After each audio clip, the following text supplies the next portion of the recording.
nama kampungnya.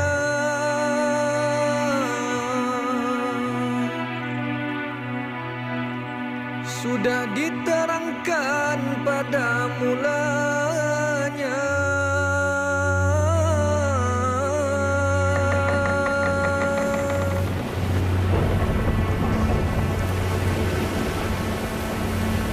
Di tepi sungai Martapura letaknya.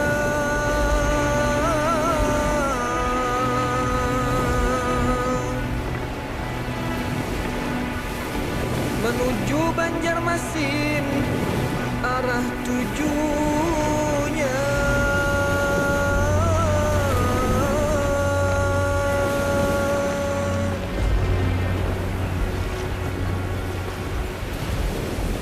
Syiar Islam membahana.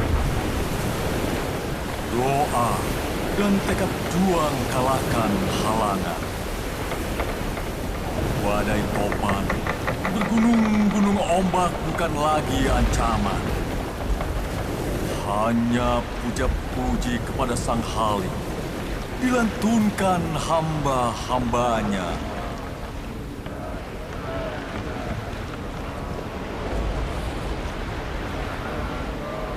Mengembara di alam kontemplasi, menyeruak, memaknai perjalanan batin. Menjunjung kalimat tauhid, dinakodai kecintaan yang sempurna. Alhamdulillah, wa la ilaha illallah, wallahu akbar, subhanallah, walhamdulillah, wa la ilaha illallah, wallahu akbar.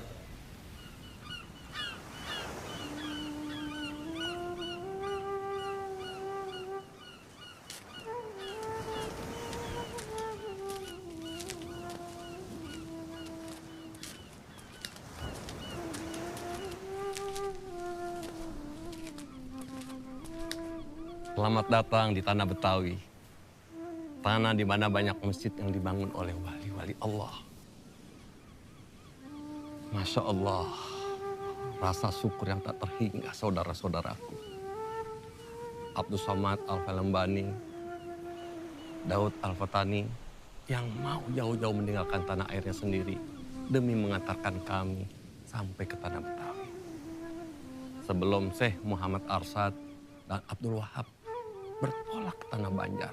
Sungguh berat nian rasanya melepas sahabat sekalian yang telah suka duka menuntut ilmu bersama selama ini. Kita telah berikrar akan menjadi cahaya, menyikap tabir dari kegelapan menuju terang. Hanya amanah yang kita emban dari menuntut ilmu di tanah suci yang membuat kita harus berpisah. Demi membesarkan syiar di tanah air kita masing-masing, demi tegaknya cahaya Islam.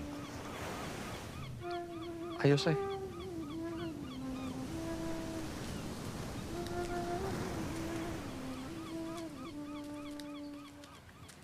Assalamualaikum. Waalaikumsalam. Sungguh suatu sambutan yang sangat meriah dari Syekh Abdullah dan para ulama-ulama Jawi, penegak panji-panji Islam yang dimuliakan Allah. Hati ini bersimbah rasa haru tak terkira. Hari ini, keberkahan meliputi tanah Betawi. Alhamdulillah. Atas kehadiran ulama-ulama Al-Mukarram dari tanah Haramain yang dicintai Allah beserta malaikat penghuni langit. Mari masuk.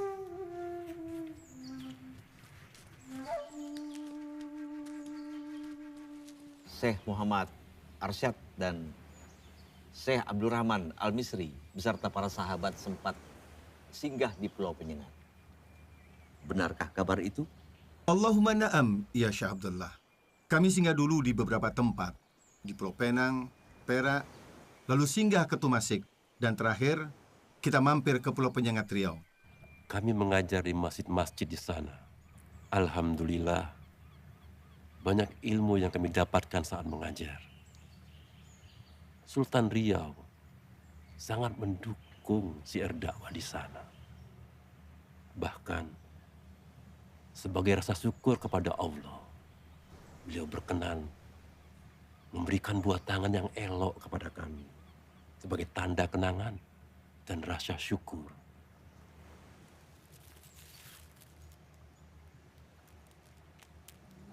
Masya Allah.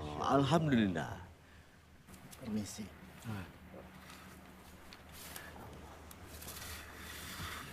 Selama di Tanah Suci, siapa guru-guru dan syekh-syekh antum sekalian? Di Mekah, Ana dan Syekh Abdul Somad belajar fikih kepada Syekh Athaillah bin Ahmad Al-Misri Al-Azhari. Atas izin Syekh Athaillah, kami pergi ke Mesir lewat Madinah. Di Madinah ini kami bertemu Abdul Wahab Bugis dan Abdurrahman Al-Misri Al-Batawi. Ya, Syekh Muhammad bin Sulaiman Al-Qudri, guru fikih kami. Dan beliau menyarankan agar Muhammad Arsyad bin Al-Banjari dan Abdul Qudus Somad Al-Falembani tidak melanjutkan belajar di Mesir. Karena beliau-beliau dianggap sudah mampu dan berilmu. Bahkan guru-guru di Mesir sudah tidak ada yang mampu lagi untuk memberikan ilmu kepada mereka berdua. Guru tasawuf kami berempat adalah Syekh Muhammad bin Abdul Karim As-Saman Al-Madani. Kami diperkenankan suluk dan kholwat langsung di bawah pimpinan dan pengawasan Syekh Muhammad bin Abdul Karim As-Saman. Alhamdulillah, kami berempat diberi tugas sebagai khalifah Tarikat Salbaniyah untuk Tanah Jawa. Alhamdulillah. Betapa beruntungnya para syekh sekalian dapat belajar langsung dengan guru-guru yang berilmu tinggi.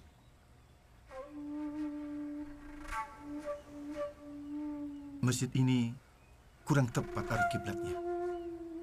Berita yang Ana dengar tentang banyak arah kiblat di tanah Betawi yang tidak tepat tampaknya benar.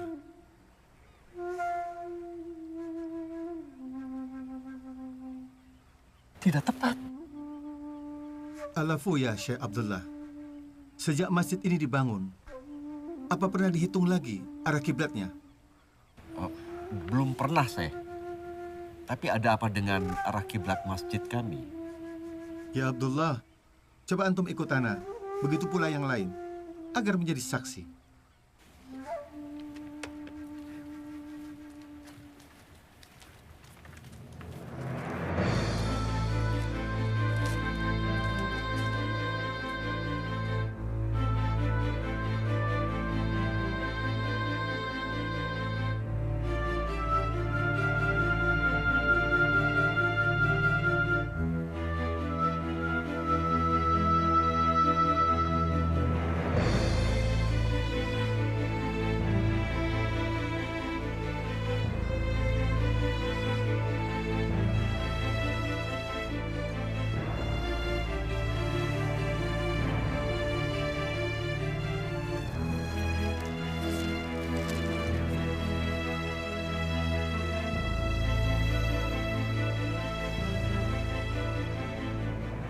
Salah satu titik sudut segitiga bola trigonometri ini adalah letak kota Mekah.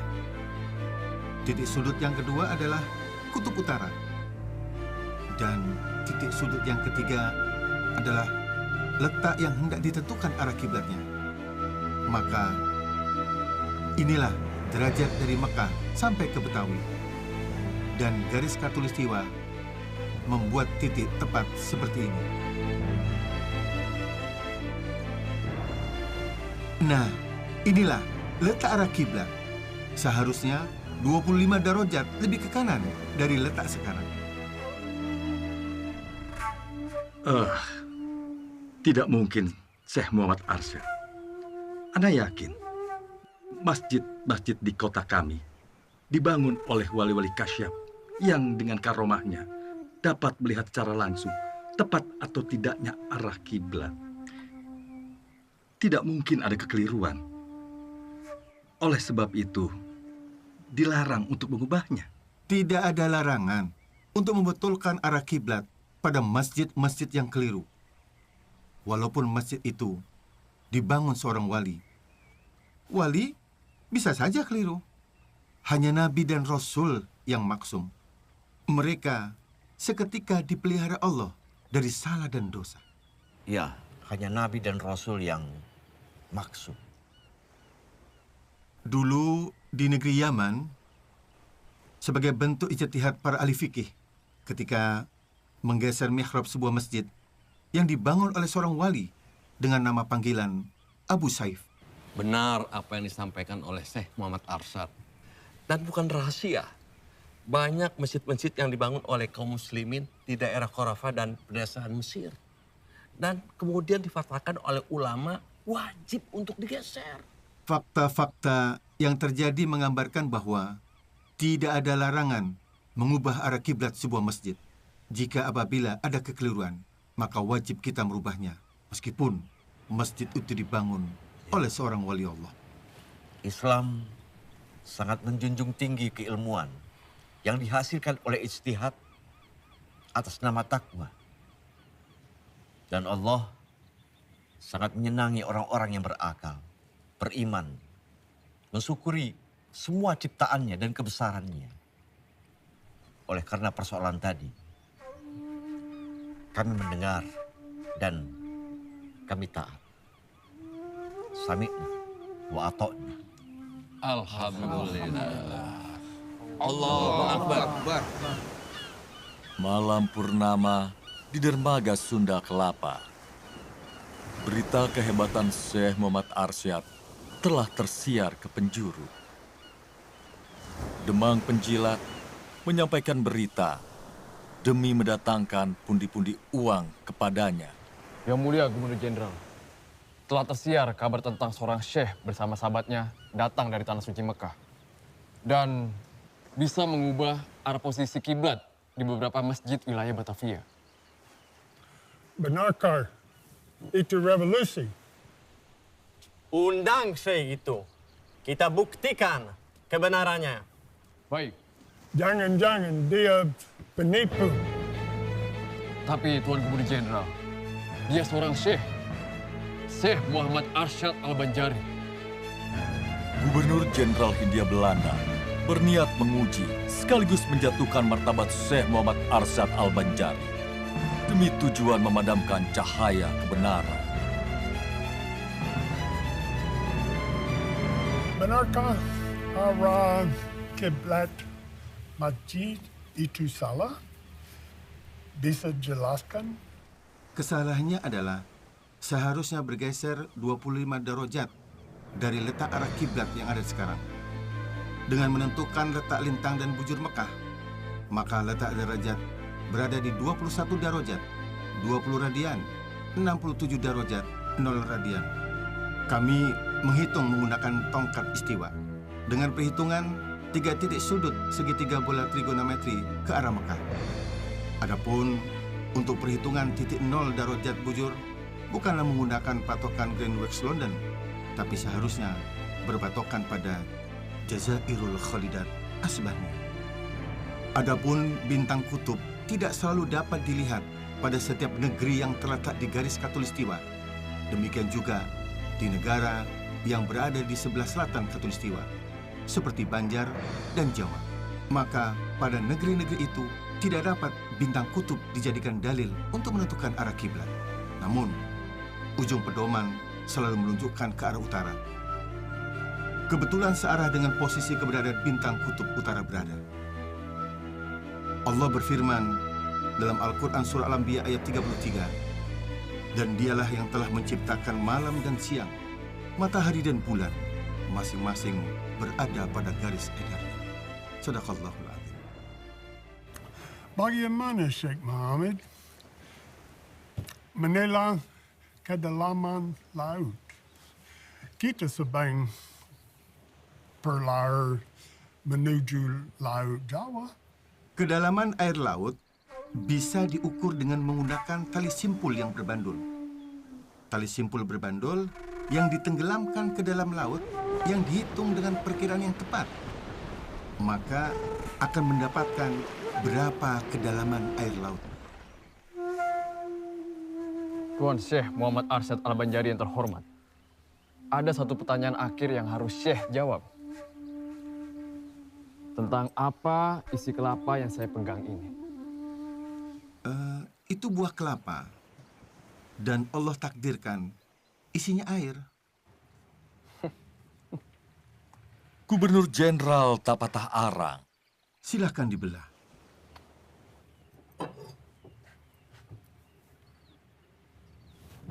Malam yang gelap. Malam purnama menjadi saksi kelicikan Demang atas restu sang gubernur. Siasat jahat bersekutu dengan iblis dijalankan demi mempermalukan Syekh Muhammad Arsyad Al-Banjari.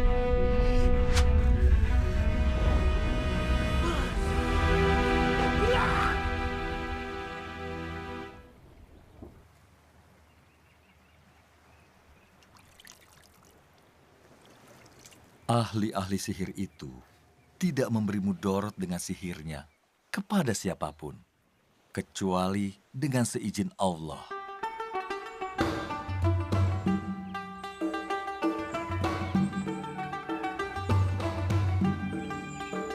Kejayaan Kesultanan Banjar di bawah pimpinan Pangeran Tadilaga yang bergelar Sultan Tahmidullah II menjadikan bumi Banjar sebagai pusat perdagangan komoditas. Lada hitam, madu, rotan, emas, intan, damar, hingga kulit binatang. Pemimpin-pemimpin wilayah di Kesultanan Banjar bekerja keras memakmurkan warganya atas petunjuk Sultan Tahmidullah II. Wahai rakyat Banua Banjar, dangsanak-dangsanaku barataan, Allah Subhanahu wa Ta'ala mengutus kekasihnya Muhammad Sallallahu Alaihi Wasallam dengan membawa ayat-ayat suci Al-Quranul Karim yang mengajarkan akhlakul karimah kepada kita semua. Dan insya Allah akan membawa kita ke jannah, membawa kita ke surga. Di tengah-tengah kita hadir Syekh Muhammad Arsyad Al-Banjari.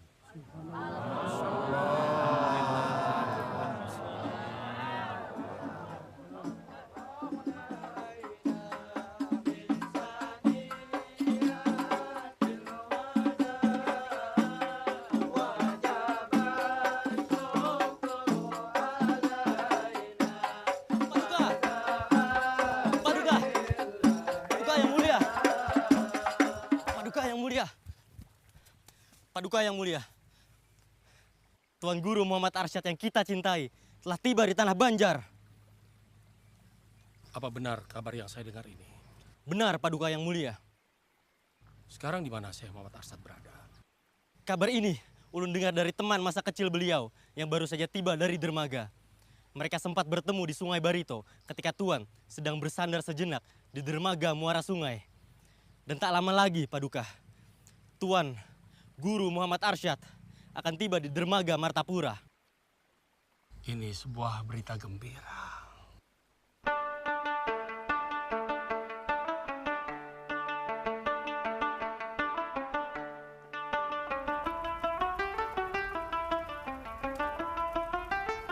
Assalamualaikum. Waalaikumsalam warahmatullahi wabarakatuh. Selamat datang, Syekh. Datang kembali di lingkungan istana. Sungguh suatu kehormatan, Paduka yang mulia. Ulun sama sekali kada mengira jika Sultan berkenan menyambut sendiri kedatangan ulun. Ini seperti Datuk lihat, kami rutin mengadakan pada damaran setiap malam salikur di bulan Ramadan. Begini, Datuk, memerlukan ulama berilmu untuk membimbing umat mengenal Allah dan mencintai Islam sebagai pedoman hidupnya. Karena itu, bertumpuk harapan kami limpahkan kepada Datuk agar rakyat Banjar terlepas dari kebodohan dan menjadi umat yang bertakwa. Karena kami yakin Datuk adalah ulama penegak panji-panji Allah. Tak terasa, kurang lebih 30 tahun Ana meninggalkan Martapura.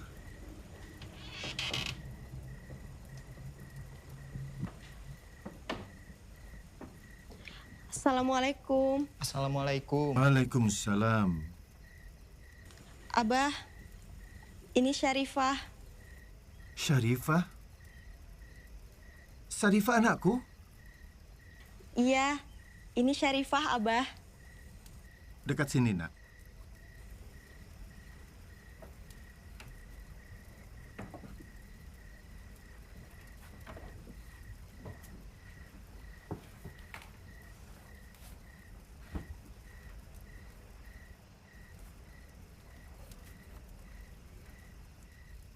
Seperti mimpi rasanya bertemu Abah.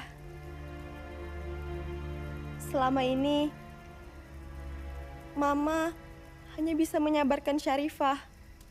Bila Syarifah rindu dengan Abah. Syarifah, Ikam sudah ganal, nak. Lawan Bungas lagi.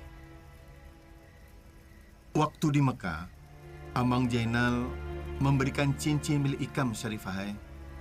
Tanda Ikam itu sudah ganal, nak. Dan Ikam nakai sudah wayahnya untuk menikah. Abah, Ulun sudah dinikahkan dengan seseorang oleh Sultan. Ini Usman, suami Ulun. Mohon restu Abah untuk pernikahan kami. Abah juga sudah menikahkan Ikam, Syarifah, lawan Syekh Abdul Wahab di Mekah. Atas dasar Wali Mujibir. Wali Mujibir itu adalah orang yang berhak menikahkan perempuan yang ada di dalam kekuasaannya tanpa izin dan ridho dari perempuan tersebut. Dalam hal ini, Syarifah adalah anak kandung Abah Muhammad Arsyad. Hadanglah, ada satu cara untuk menangani masalah ini. Kita lihat siapa yang lebih dahulu menikah lawan Syarifah, apakah Abdul Wahab atau Usman? Abah akan menggunakan dengan cara menghitung ilmu falak. Siapa yang terhitung lebih awal tanggal pernikahannya, maka dia yang sah menikah dengan Syarifah putriku. Dan keputusan ini harus diterima oleh semua pihak dengan hati ikhlas. Apapun hasilnya, aku menerimanya dengan ikhlas. Begitu pula Ulun, Abah. Ulun terima saja takdir dari Allah, Abah.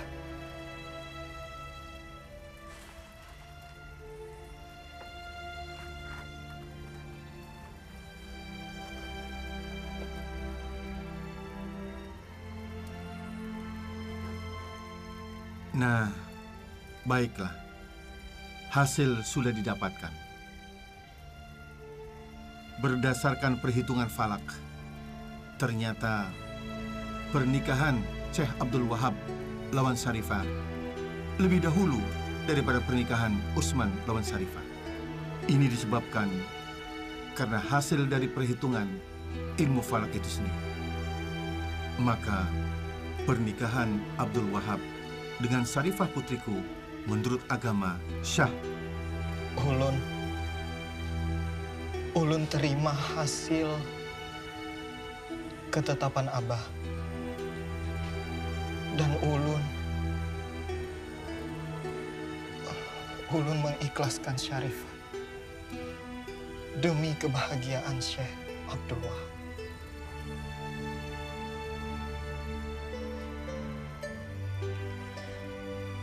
Syarifah menerima keputusan Abah.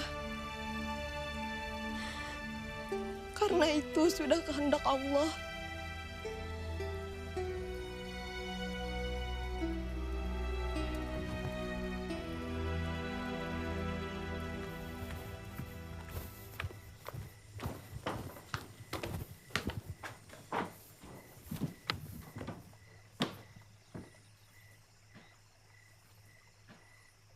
Silakan Pangeran Amir.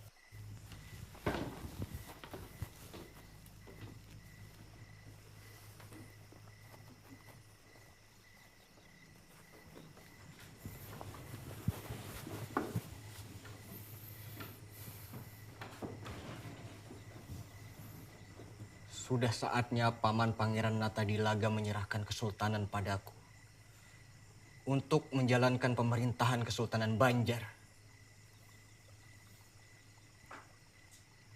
Pangeran Amir, takdir Allah sudah ditentukan. Aku Pangeran Natadilaga yang sekarang bergelar Sultan Tahmidullah II telah membangun peradaban negeri Banjar hingga maju seperti sekarang ini. Apabila negeri Banjar dijalankan oleh orang yang salah, maka Kesultanan Banjar akan hancur dalam waktu singkat. Itu hanya alasan Paman. Lalu bagaimana dengan wasiat abah kami? Sultan Muhammad Aliuddin Aminullah yang mewasiatkan bahwa tahta akan diturunkan pada anak-anaknya. Dan kami semua sudah pantas menduduki tahta itu, Paman.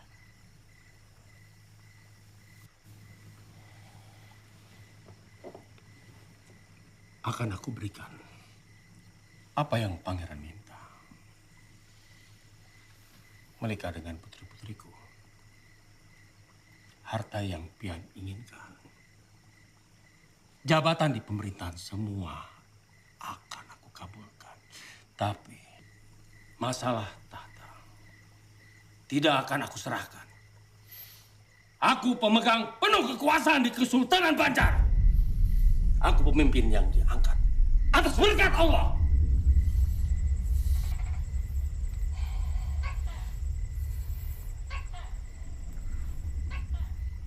Baik. Baik, Paman. Kalau memang tahta tidak akan diberikan kepada Ulun, maka izinkan Ulun untuk diberangkatkan ke Tanah Suci melaksanakan ibadah haji.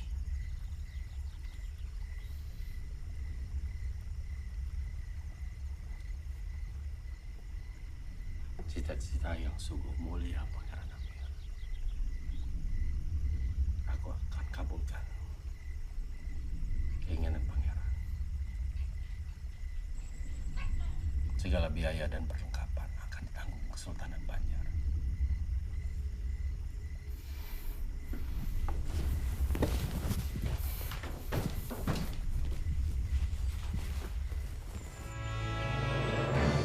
Perebutan kekuasaan terjadi. Pangeran Amir, anak Sultan Banjar Muhammad Aliuddin Aminullah, yang gagal naik tahta pada tahun 1785, menuntut hak tahtanya. Namun tuntutan itu tidak diindahkan oleh walinya sendiri, Pangeran Natadilaga atau Sultan Tahmidullah II. Malam ini, kita rebut kekuasaan dari Sultan Natadilaga. Kesultanan Banjar ada di sini.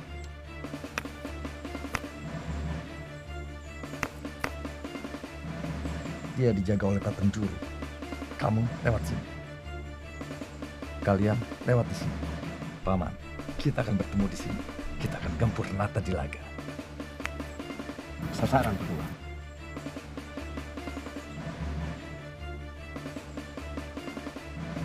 Mari kita berangkat.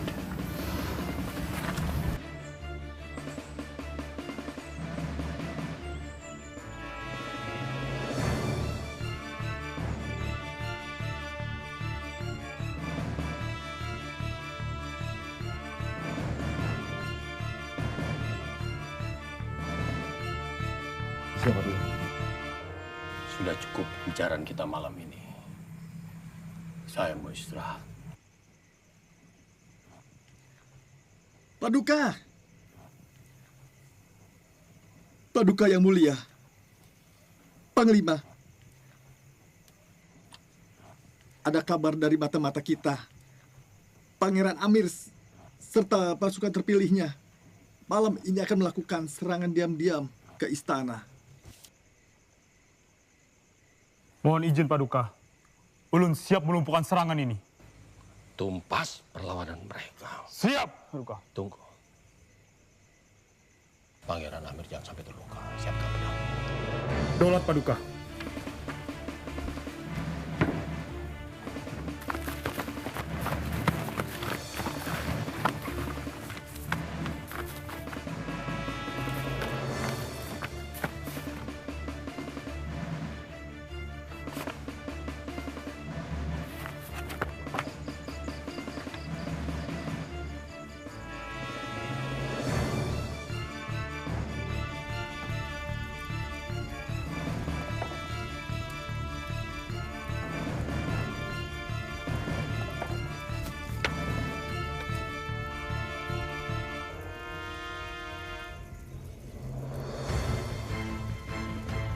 Abah kada mau umpat campur urusan tahta antara keluarga kesultanan. Masalah tahta adalah masalah rumit. Kedua belah pihak punya keinginan untuk berkuasa. Tugas Abah hanya mengembangkan agama Islam bagi masyarakat Banjar. Ini lebih penting bagi Abah daripada ikut masalah perebutan tahta. Bagi Abah, negeri yang dipenuhi oleh insan yang bertakwa adalah negeri yang dirahmati Allah. Semoga pertikaian tahta ini cepat selesai dan tidak menjadi peperangan lagi. Peperangan mengorbankan rakyat tak berdosa. Namun, perang juga menjadi gerbang perubahan nasib suatu bangsa. Tahan.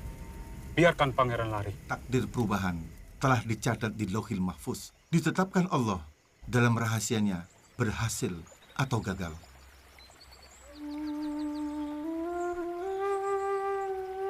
Sejak kecil, Muhammad Arsyad telah dianugerahi berbagai bakat.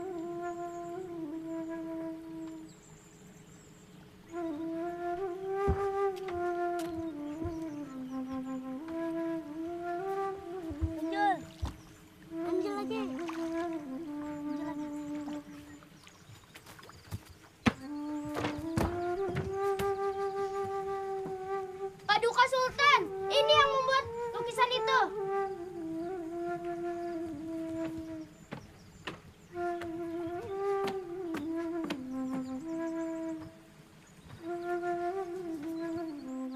Betapa indah lukisan ini. Siapa nama Ananda? Nama ulun Muhammad Jafar.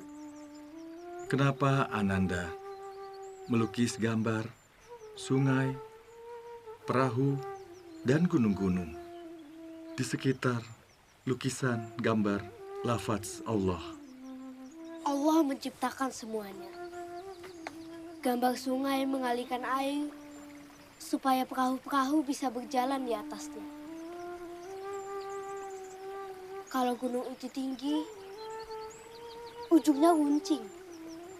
Bentuknya seperti perahu terbalik. Kalau gunung tidak bisa terbalik, maka sebaliknya. Cerdas nian, Ananda. Masih kecil, namun pikirannya dalam seperti orang dewasa. Begitu pula lukisan, kaligrafi, sangat indah. Paduka, Ananda ini seperti Galuh. Kelak dibuka menjadi intan bernilai tinggi. Dia sungguh dianugerahi setumpuk bakat. Anak ini akan kubawa ke istana untuk dididik. Cari orang tuanya. Bismillahirrahmanirrahim. Tertumpah rasa kasih sayang seisi istana kepada Muhammad Arsyad yang mempunyai nama lahir Muhammad Jafar. Gurunya sangat kagum atas kepandaian muridnya.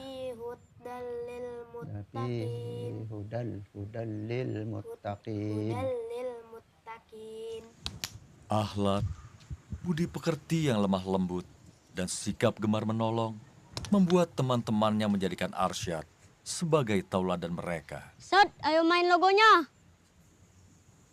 Nah, boleh Arsyadnya.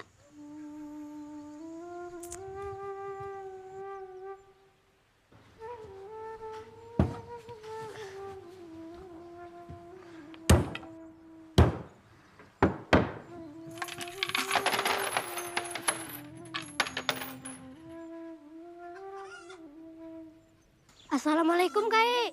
Waalaikumsalam. Ada apa, Cok? Nina, Kai, gasan pian.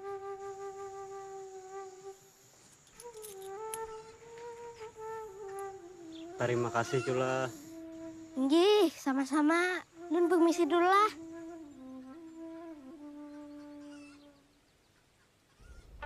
Salam Paduka. Ini adalah hasil bumi dari kebun hamba. Sebagai rasa syukur, hamba berikan kepada Paduka. Alhamdulillah, tanah Banjar subur. Salam Paduka. Hamba ingin mengabarkan bahwa masalah perkebunan perselisihan di keluarga hamba telah selesai. Alhamdulillah. Terima kasih Paduka. Hamba mohon diri. Paduka. Paduka yang mulia. Baru saja keajaiban telah terjadi pada Tuan Muda Ja'far. Tubuhnya melayang di atas tempat tidur. Melayang? Apa benar? Mana ada manusia bisa melayang? Kayak ulun melihat dengan mata kepala ulun sendiri, Paduka yang mulia. Bahkan ulun memegang tubuh Tuan Muda, menadah supaya tidak jatuh. Tuan Muda juga bercerita tentang mimpinya itu. Tuan Muda baik-baik saja. Ulun mimpi ada kakek bawa ulun ke langit, Paman. Ulun terharu, Paduka yang mulia, mendengar cerita itu. Dan tak kuat rasanya menahan cucuran air mata, Paduka yang mulia. Tanda-tanda Ja'far akan menjadi orang besar, Paduka yang mulia. Dia kelak akan membawa kemajuan bagi Kesultanan Banjar. Ya. Tuhan telah menampakkan Ja'far menjadi orang besar, kelak berjasa bagi Kesultanan Banjar. Kita harus merawat anak ini dengan penuh kasih sayang, mencukupi kebutuhannya, membekalinya dengan ilmu dunia dan akhirat.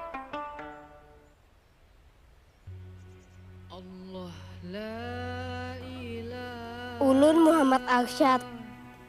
Pian Burungai akan ulun rawat dengan kasih sayang. Masa remaja Muhammad Arsyad dilalui pada saat Sultan Hamidullah, berlanjut ke masa Sultan Tamjidillah berkuasa.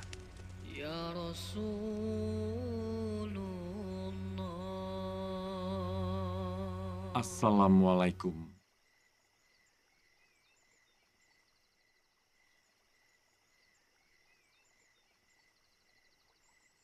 Ananda Arsyad, usiamu sudah pantas untuk menikah. Ada seorang perempuan yang saleha yang saya pilih untuk mendampingi Ananda. Supaya hidup Ananda tenang, tak kalah menuntut ilmu. Ngaran perempuan saleha itu adalah Bajut.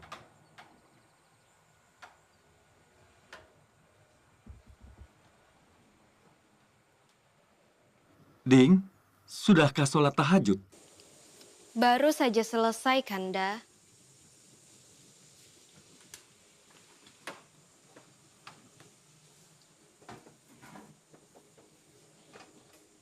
Ding, malam ini begitu hening. Bumi seakan bersujud. Dan angin pun serasa malu untuk bersiul lantang. Apakah malam ini malam Lailatul Qadar? Bahkan, biasanya malam diramaikan dengan senandung nyanyian jangkrik. Kali ini, sunyi senyap, Kanda. Semoga anak kita lahir dalam keadaan sehat, Dinda. Menjadi anak soleh dan soleha. Berbakti kepada orang tua dan agamanya. Dan semoga kelak menjadi ulama penegak panji-panji Allah. Amin, Kanda. Semoga Allah berkenan mengabulkan, Kanda. Malam ini, Allah menunjukkan hidayahnya kepada Kanda. Ada tekad kuat di hati untuk menuntut ilmu ke tanah Haramain. Kanda, Dinda memerlukan Kanda untuk menemani kelahiran anak yang kita dambakan bersama. Tapi bakti diri kepada Allah lebih utama. Dinda ikhlas melepas Kanda. Jadikanlah Dinda pendamping Kanda dalam syiar Islam. Waktu berpisah tak dapat ditunda. Air mata pun tak bisa ungkapkan rasa. Untayan doa jadi penanda asa. Rasa ikhlas melepas kepergiannya. Menembus relung malam, tiada batas. Detak jantung dua hati saling berbalas. Penghubung kala rindu tiada bertepi. Namun cintaku pada sang Khalik tiada henti. Berat ku rasa tanpamu. Aku mencintaimu, suamiku. Namun Haramain telah menunggumu. Ya Allah, pemilik segala kerajaan, anugerahilah ilmu dari tanah Haramain. Anak keturunanku menjadi ulama-ulama yang tangguh dan berilmu demi syiar kalimat tauhid di tanah Banjar. Cita-cita yang mulia anak Nda Arsak. Kurestui niat Ananda. Kesultanan Banjar memerlukan ulama-ulama pembimbing umat. Kesultanan akan maju di bidang keagamaan dan ilmu pengetahuan. Islam menjadi kemaslahatan bagi rakyat Banjar. Muhammad Arsyad Muda menuntut ilmu agama dan pengetahuan umum di Mekah selama 30 tahun.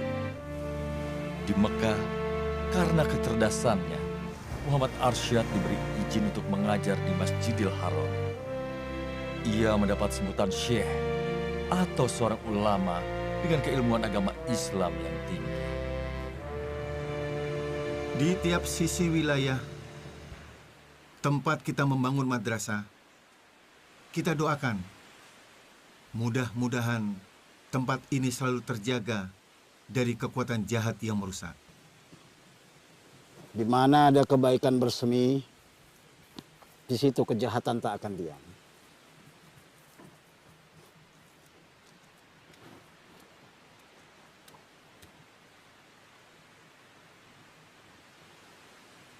Ini yang terakhir.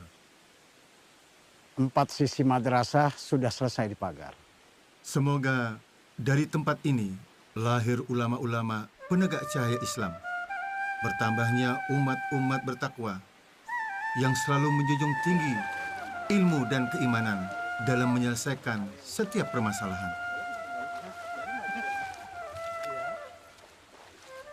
Biiznillah, semua terjadi karena izin Allah.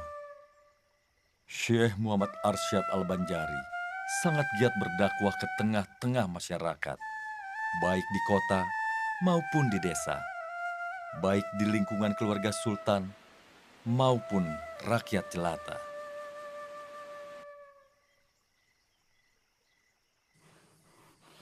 Dasar binahong. Seberatan rencana Unda jadi kacau. Unda sudah hendak membangun rumah judi lawan gelanggang besong ayam. Ini gara-gara dibangun madrasah di kampung dalam pagar. Jadi kacau. Jamu. Apa hebatnya agama? Apabila Sultan Banjar tolak menyerang ke pasir, kita serang juga secara mendadak. Ayo Pak. Aku. Sabar Bauntonglah. Assalamualaikum. Ada apa loh? Guru, anak ulun lawan ulun kelaparan. Kada ada makanan di rumah. Laki ulun kada mau begawi. Hanya asik lawan amalan-amalannya. Ulun kada tahu lagi harus kayak apa, Guru. Ulun minta tolong pian, Guru. Kawalah pian menyadarkan laki ulun.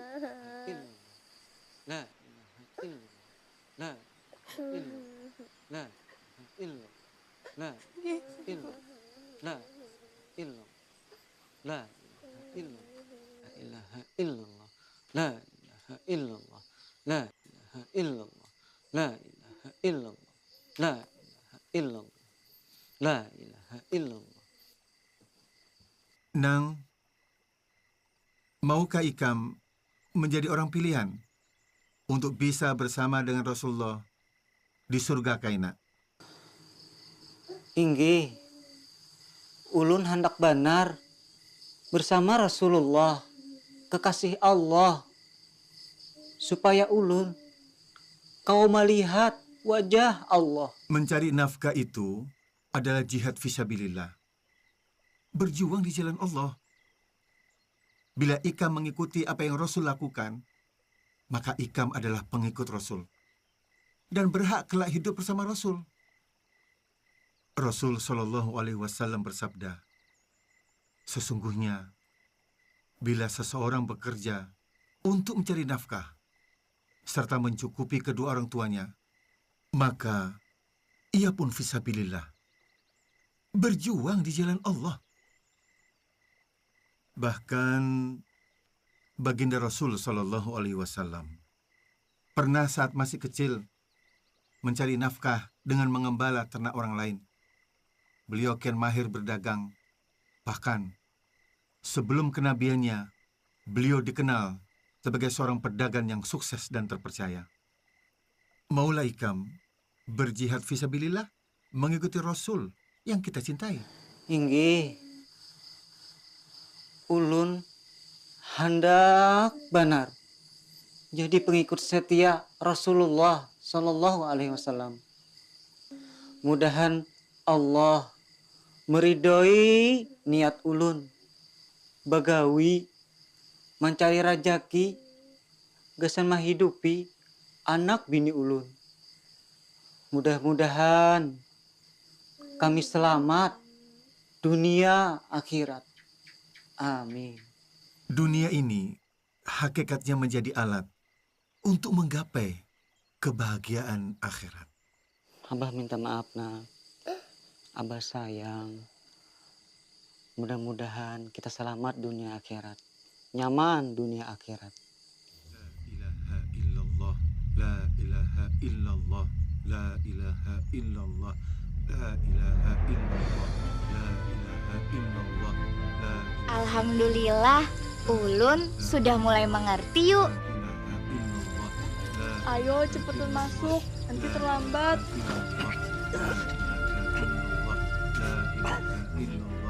La ilaha illallah, la ilaha illallah, la ilaha illallah. Doa-doa perlindungan dan zikir pengagungan kepada Allah menjadi benteng dari kejahatan yang mengintai.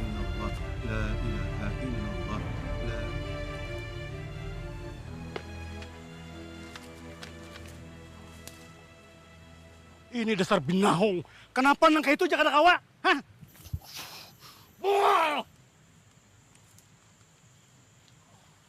Sudah dipadahi. Kenapa? Kada pintar nih. Sudah kupadahi bakar bila perlu.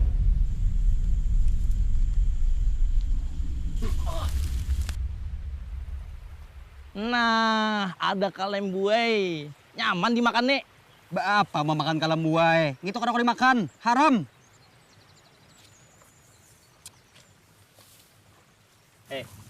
Kalem buai itu halal dimakan. Nah, kalem buai itu haram. Nah, dari mana dasarnya ikam nih? Bungo dipelihara. Mau kamu nyambati bungo? Ngaranya kalem buai itu pasti haram sudah. Nah, melawan kah? Assalamualaikum. Waalaikumsalam. Tuan Guru, hati boleh panas, kepala harus tetap dingin.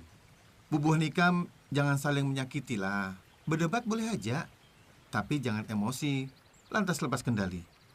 Bubuhan Ikam berdebat tentang kalembui kalau halal atau haramkah bila dimakan. Inggih, Tuan Guru. Baiklah, semua binatang banyu yang hidupnya di dalam banyu maka halal untuk dimakan.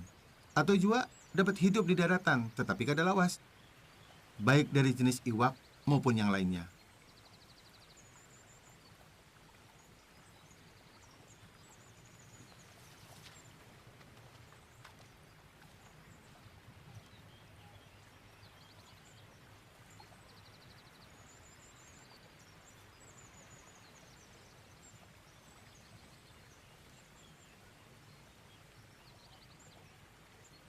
Haram memakan kalomboy. Karena apa? Karena berdasarkan kaya apa hidupnya, bisa hidup lawas di banyu atau lawas di darat. Amun haleleng halal Japang dimakan, karena hidupnya lawas di banyu.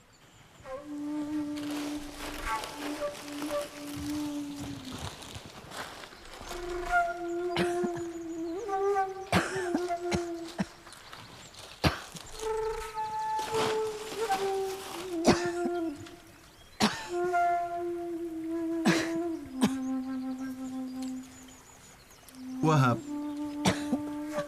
Iya, Pak. Tolong Pang dan Isidin. Iya, Pak. Assalamualaikum. Waalaikumsalam. Nini kerja sendiri? Inggih, Datu. Laki ulun lagi garing banget. Sampai kada kobe bangun. Dan ulun sudah mulai kada kuat. Anak Nini? Kedua anak ulun tulak merantau. Sampai ini kada simbulikan lagi.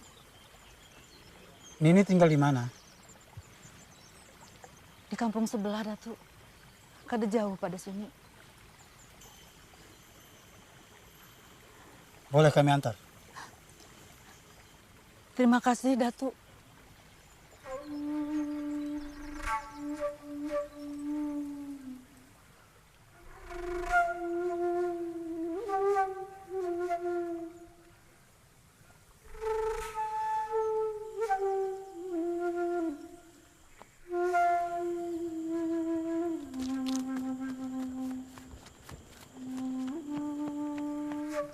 Assalamualaikum. Silakan masuk, Datu.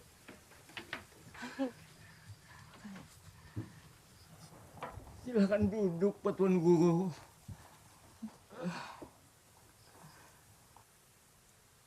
Ni, kenapa batis Kai? Kai diseret bahaya gunung di Sungai Martapura, Datu. Alhamdulillah, Kai masih bisa menyelamatkan diri. Meskipun luka parah diseret buaya. Parah sekali lukanya. Betul, Wahab. Kita harus segera bawa mereka berdua ke dalam pagar. Pian berdua, sore ini juga hendak kami bawa ke kampung dalam pagar, Gasan dirawat. Alhamdulillah. Datu berdua datang menolong kami di kala kami sekarang. Datu berdua utusan Allah. Ayo ya kayu. La ilaha illa anta. Allahu Akbar. Nanti di kampung dalam pagar, Kai dan Nini dibantu oleh Pananamba dari istana.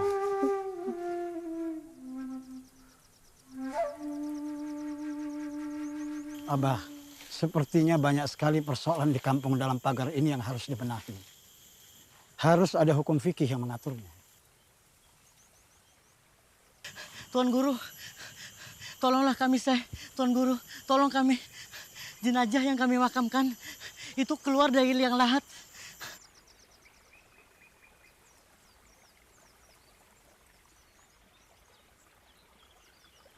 Ma, maafkan anak Mama. Tanah di wilayah Banjar memang banyak berjenis rawa atau tanah gambut. Ketika curah hujan tinggi, maka dengan mudah mayat keluar dari dalam kubur. Mudah rusak, bahkan banyak dimakan hewan buas. Betul, Tuan Guru. Kemarin ada jenazah yang dimakan binatang buas. Sudah kami kafani dan kami makamkan lagi. Tapi kemarin naik lagi dan jasadnya rusak parah. Bahkan ada jenazah perempuan yang auratnya terbuka. Katulahan, kita semua akan ketulahan. Arwah-arwah ini sebentar lagi murka dan gentayangan mencari korban. Jangan imani tahayul, bisikan iblis itu. Sebaiknya mayat yang sudah dikafani ditempatkan di dalam tabela agar jasadnya kada hancur. Banua Banjar ini kebanyakan tanahnya rawa dan tanahnya juga gambut. Berbeda di Arab atau di Timur Tengah yang pada umumnya tidak ada rawa dan tidak ada gambut. Maka pemakaian tabela hukumnya wajib di sini. Betul Tuan Guru. Kata Abah yang pernah ke tanah Arab, di sana hanya ada padang pasir. Keadaan alam yang berbeda yang membuat hukum fikih menyesuaikan diri dengan masalah yang dihadapinya. Makruh lagi bid'ah menanam mayat di dalam tabela. Tiada makruh, bahkan wajib karena uzur. Seperti tanah berair, atau rupui, atau mayat perempuan yang tidak ada muhrim, atau takut akan binatang buas yang mengorek ke tanah kubur itu.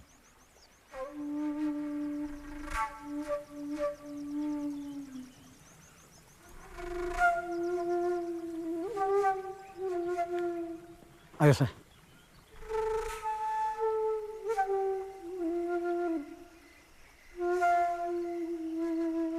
Daun ini sangat berkhasiat mencegah luka kayu yang makin parah dan membusuk.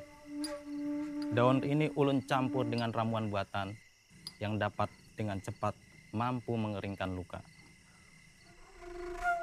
Padi, Padi, Padi,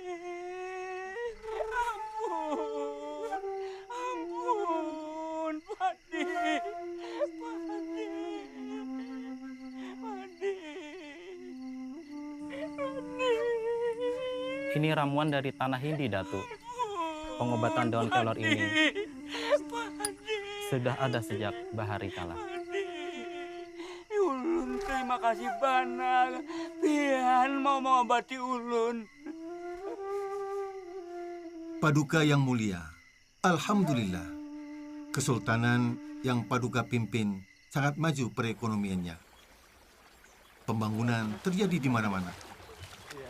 Pengajaran Islam maju pesat. Mengaji dan membaca tulis Arab Melayu semakin membumi.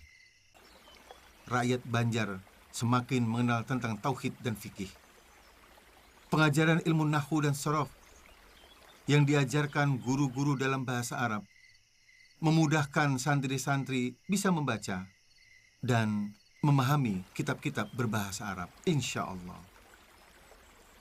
Dari pesantren kampung dalam pagar ini, bermunculan para mubaligh, ulama, guru agama, serta orang alim.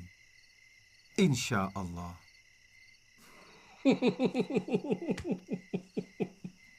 Senang sekali mendengarnya, Datuk. Kesultanan Banjar akan disegani hingga ke mancanegara. Namun Paduka Sultan, tanpa mengurangi rasa hormat, ternyata masih ada rakyat miskin yang harus disejahterakan. Apa betul, Datuk, rakyatku masih ada yang miskin? Tidak hanya miskin, bahkan ada pula yang tergolong fakir.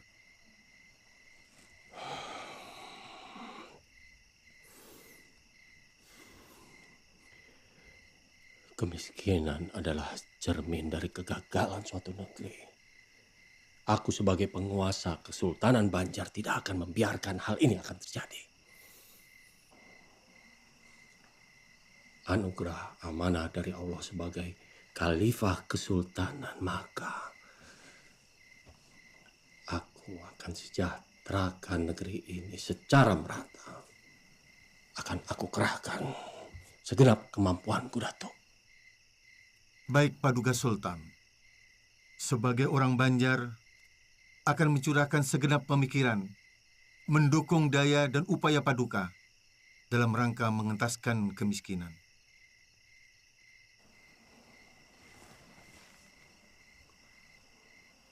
Datuk punya saran. Rakyat fakir miskin, untuk yang masih kuat mencari nafkah, kita beri kail yang mulia.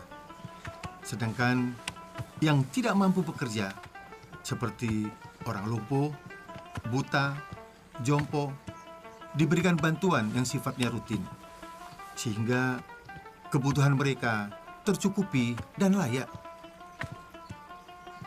Melalui penyaluran zakat harta, diberikan dalam bentuk modal usaha ataupun modal kerja, bukan lagi bahan pokok yang habis dimakan.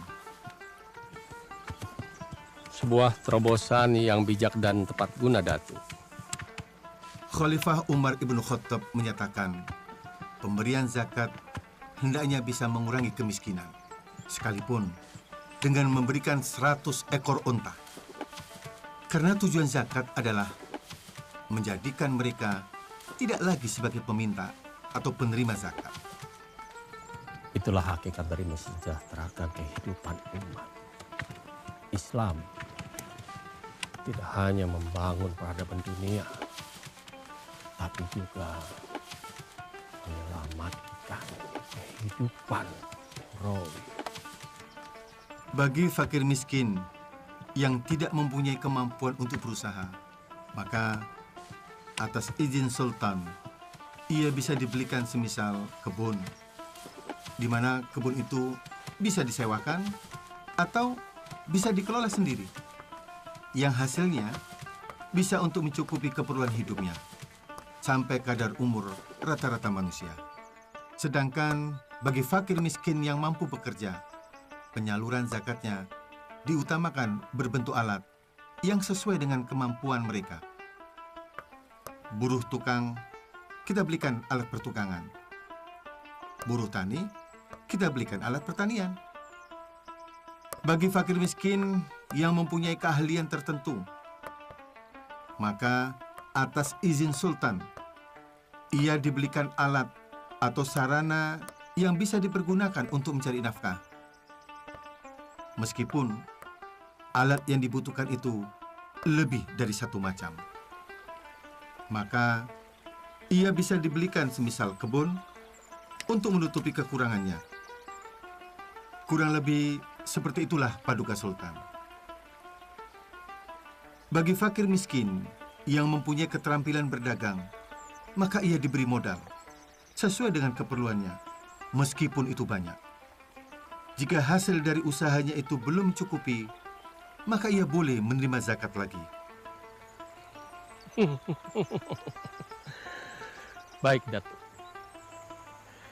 Aku sebagai penguasa Kesultanan Banjar sangat mendukung masalah zakat ini. Aku tugaskan Datuk untuk mengelola zakat demi sebesar-besarnya kemakmuran rakyat Banjar. Selain pendapatan pajak dari Kesultanan Banjar sendiri.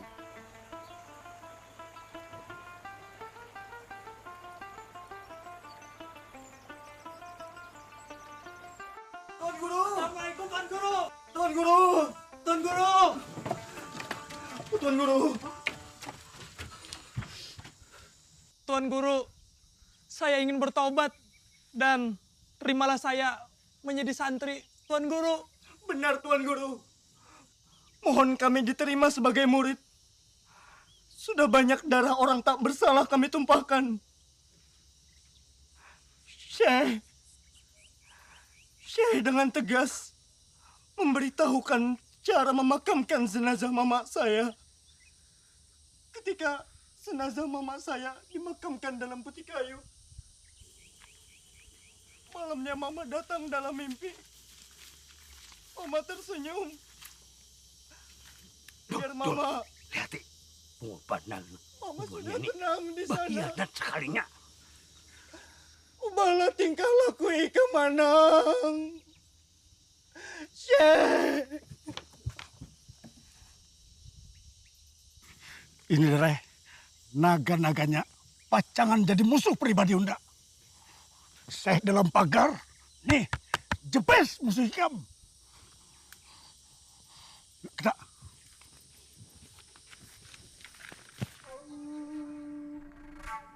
Abdul Wahab, Abah baru saja membuat tanda sudetan sungai untuk membuat sungai buatan guna mengatur pasang surutnya air, mengairi sawah-sawah yang kering, menjadikan alat lalu lalang perahu. Ini semua dapat menghidupkan perekonomian di wilayah Banjar.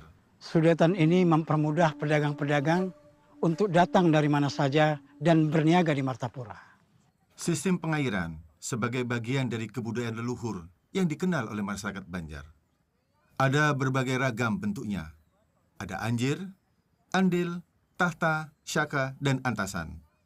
Lalu, sudetan yang Abah lakukan ini apa namanya? Handil, saluran kedua yang bermuara pada sungai. Kita bisa kerahkan para santri untuk melebarkan sungai lebih dari 30 meter dengan kedalaman 7 hingga 10 meter. Kita mulai kerjakan awal kemarau, semoga selesai di musim hujan. Sistem pengendali banjir berlaku sistem pasang surut yang mempertemukan Sungai Martapura dari Pegunungan Meratus dan Pegunungan Pamatun, sehingga jadilah anak sungai yang dapat mengalirkan air membelah Sungai Martapura dan Sungai Tuan. Kemudian anak sungai itu disempurnakan sehingga berfungsilah sebagai irigasi yang dapat mengatur jalannya air. Dan diperoleh lahan yang dulunya tidak subur menjadi lahan yang subur. Hingga tanaman yang mereka tanam bisa panen dengan hasil yang mengembirakan. Dan perekonomian masyarakat Banjar akan tumbuh dengan baik.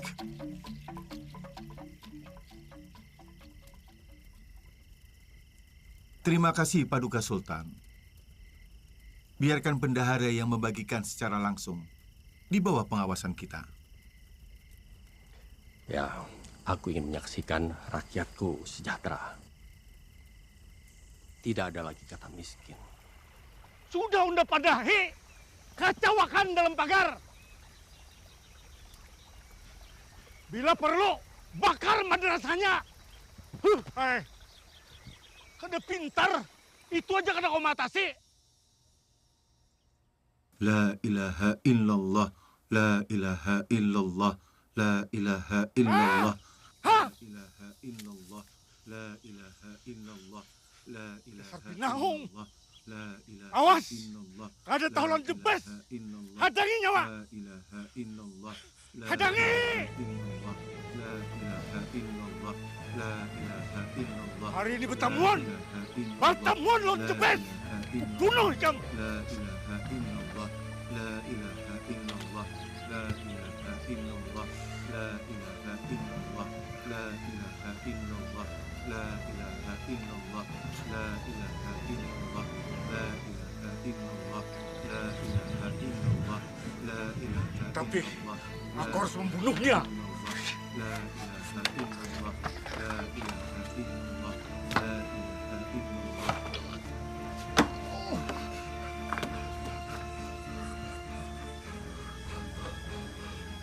Bertobatlah sebelum waktumu habis.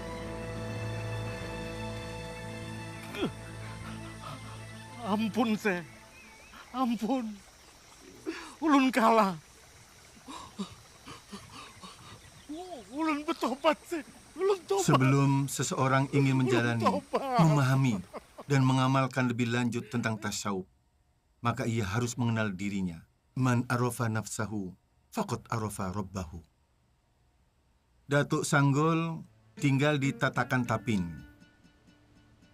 Pertama kali kami bertemu di Mekah, Tuan saat itu mengenakan baju palembangan hitam. Abah kebingungan. Celana hitam. Kenapa bisa orang Banjar ke Mekah setiap hari Jumat? Dari manakah Tuan berasal sebenarnya? Ulun namanya Sanggul. Ulun dari Tatakan Tapin. Tapin? Tapin Banjar? Inggih, Datuk. Masya Allah. Datuk, dari mana asalnya? Nah, tetamu orang Banjar sekalinya. Ngaran ulun Muhammad Arsad, asal kampung Lok Gabang, Martapura. Ulun kira Datuk orang Timur Tengah. Abah ulun memang punya darah di sini. Pekerjaan Abah adalah sebagai ahli pengukir kayu untuk kegiatan pertukangan di dalam Istana Banjar. jiwa seni nampaknya turun ke ulun yang senang melukis. Rasa dalam jiwa digerakkan oleh sihir. Sedangkan akal menyeru dalam jahar. Keduanya berpadu dalam kecintaan pada ilahi. Sujudnya bagai batu, takbirnya mengguncang arasy. Dalam pujian Rahman dan Rahimnya, langit menyibak samudra batin, mereguk limpahan nur dalam suka dan cita, dan menangis dalam kerinduan yang menyayat. Setitik noda dosa menyilaukan permata ketakwaan. Penyesalan hanya jadi hiasan. Kemarahan menjadi tombak angkara murka. Hanya perisai hati melumpuhkan kekuatan hakiki. Singkap kemilau cahaya sang kholik hingga mata terpejam. Dari helai nafas menderu hingga detak jantung merayap dalam sunyi. Yang ada hanya keagungan namanya. Datu sudah berapa lama di Mekah? Ulun kemari Jumat kemarin. Ulun setiap Jumat kemari untuk bersembahyang. Tapi ke Mekah sangat jauh jaraknya. Mana mungkin? Ulun kada berdusta, Datuk. Baiklah, baiklah. Kalau Datuk Sanggul merasa tidak berbohong, bila pian berbulik lagi ke Mekah, tolong bawakan buah yang sedang musim di Martapura. Ingat, di Jumat depanlah. Riau-riau padang si Bundan, di sana padang si tamu-tamu. Rindu dendam menatap rembulan, di hadapan Allah kita bertemu.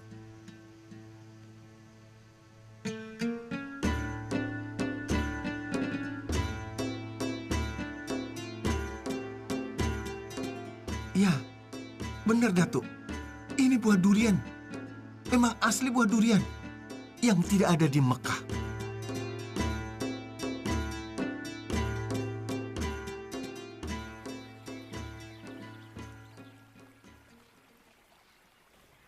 Dar, kita ini dare kawan sekenceng, kawan semuak seliur.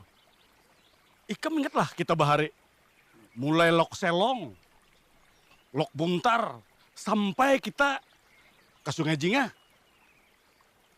Nah, kehendak akulah darlah, kita ini tua sudah dare. Lawan sekira kam tahu, unda ini sudah bertobat. Nah, jadi unda hendak nyawa bertobat juga. Nah ini. Oh, jadi kayak itulah nyawa lah. Hah? Takutan kah? Lawan nangakan Datu. Apa kakaknya? Arsat. Datu Arsat. Datu dalam pagar kerja. Takutan kah? Hah? Nih nah, abadar. Kan suatu takutan. Dar, unda ini kada pernah takutan dare. Ikam tahu seorang, tapi unda ini sadar. Oh, punya muftinya udah, punya mufti. Ah, pernah takutan, punya mufti. Menyuruh bertabur, punya mufti. Punya mufti. Ya.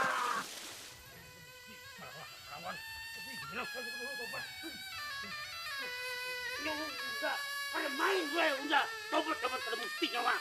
Apapun ini kalian main udah tobat apa-apa itu. Karena apa? Pokoknya ini. Apa nyawa cengang-cengang? Hah? Apa nyawa cengang-cengang? Sini. Jangan.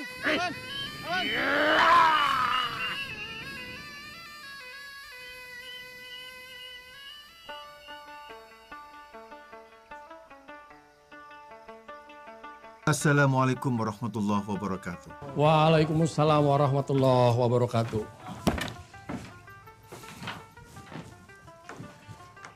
Begini Datuk, banyak permasalahan tentang fikih yang harus dijelaskan kepada masyarakat.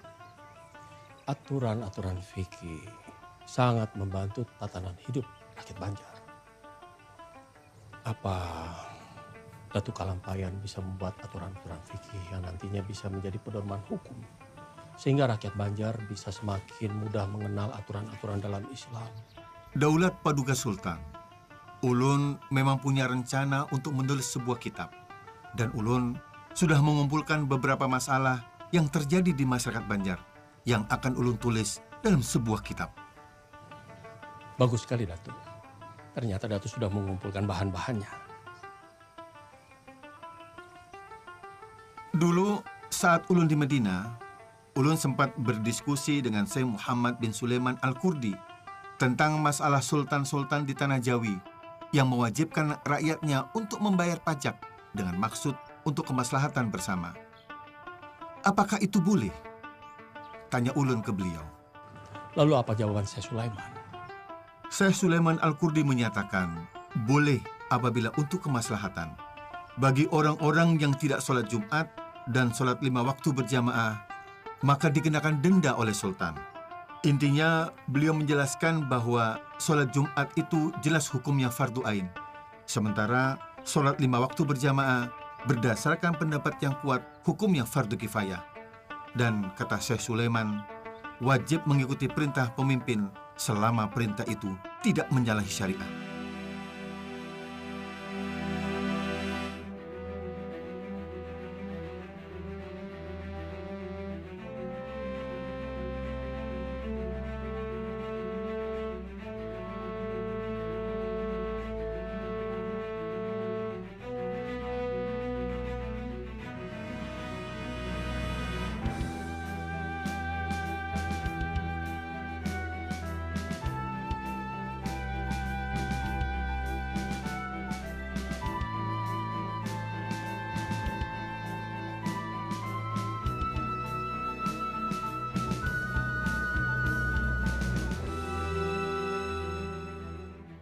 Paduka Sultan, Kitab Sabilal Muhtadin ini adalah untuk kepentingan pelaksanaan hukum Islam di Kesultanan Banjar.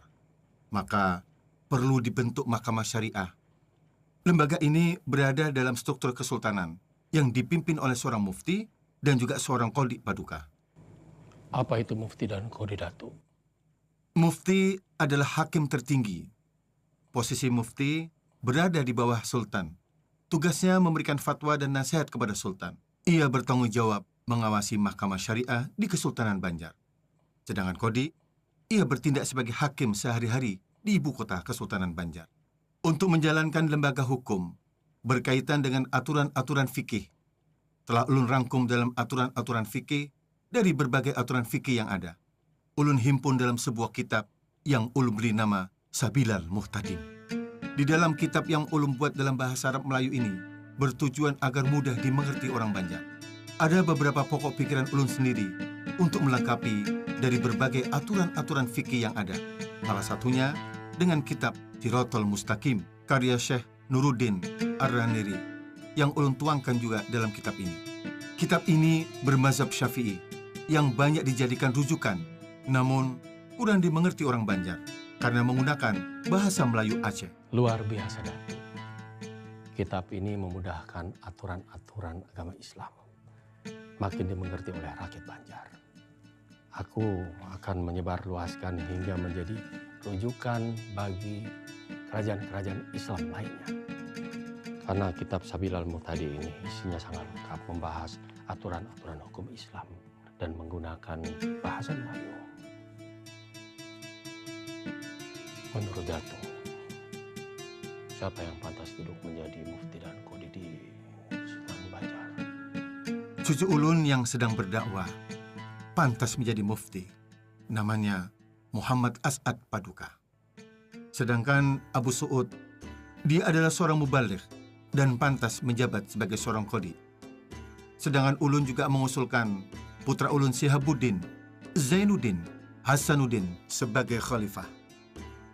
Kitab yang akan dijadikan undang-undang ini berisi lengkap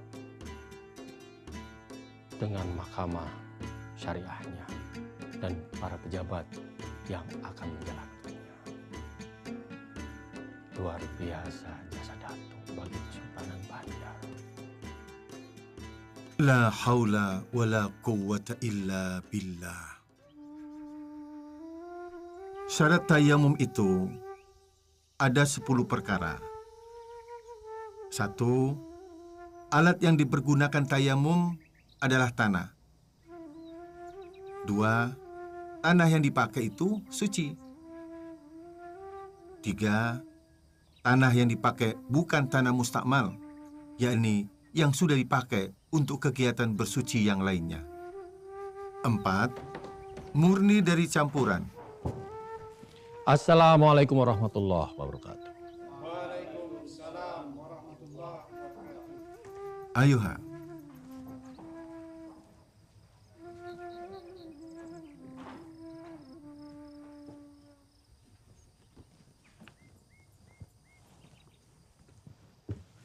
Hormat saya buat Datuk.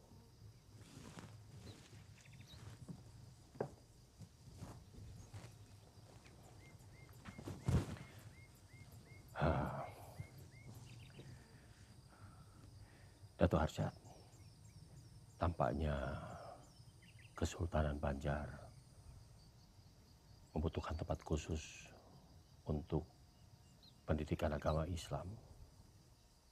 Benar, Paduka Sultan. Demi perkembangan pengajaran, memang lebih baik ada tempat tertentu. Sehingga orang yang ingin belajar agama Islam, perhatiannya bisa lebih terpusat. Sekaligus memudahkan orang-orang dari wilayah manapun bisa datang ke tempat itu. Apa Datuk punya bayangan di mana tempat yang baik untuk mewujudkan cita-cita ini? Allahumma na'am, Sultan. Ada. Ada di daerah pesisir sungai. Tak jauh dari sini. Cocok untuk dijadikan tempat pusat pengajaran. Selain tidak jauh dari pusat kesultanan, area itu juga dilalui sungai Martapura. Ini memudahkan untuk jalur lalu lintas perahu.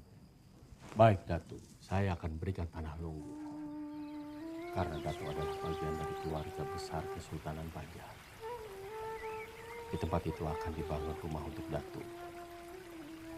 Dan saya berharap kelak nantinya di tempat itu akan menjadi pusat pengembangan agama Islam di Kesultanan Banjar.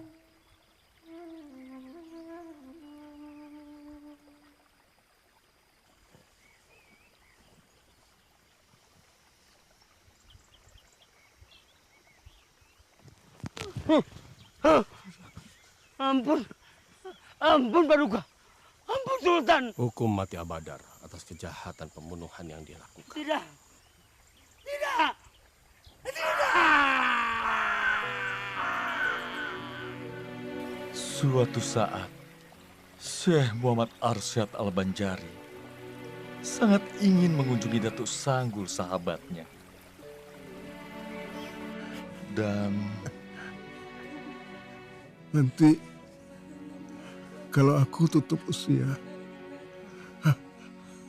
aku ingin saudaraku Arsyad yang memandikan jenazah.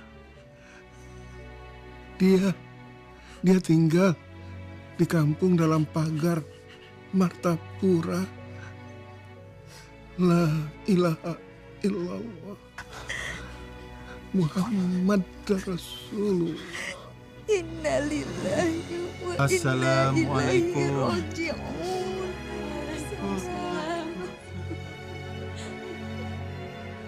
Tarekat Samania sangat menganjurkan mendirikan sholat dan memperbanyak zikir.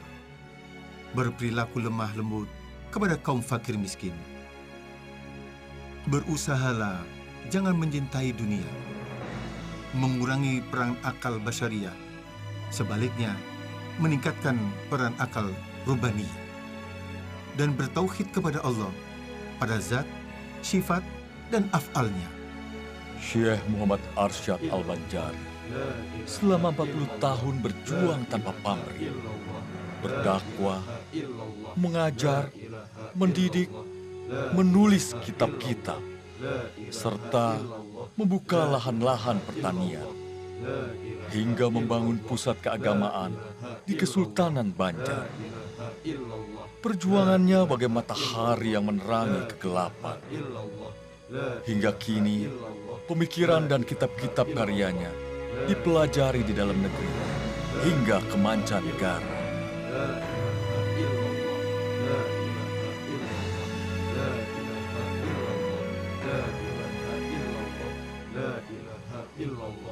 La ilaha illallah, la ilaha illallah,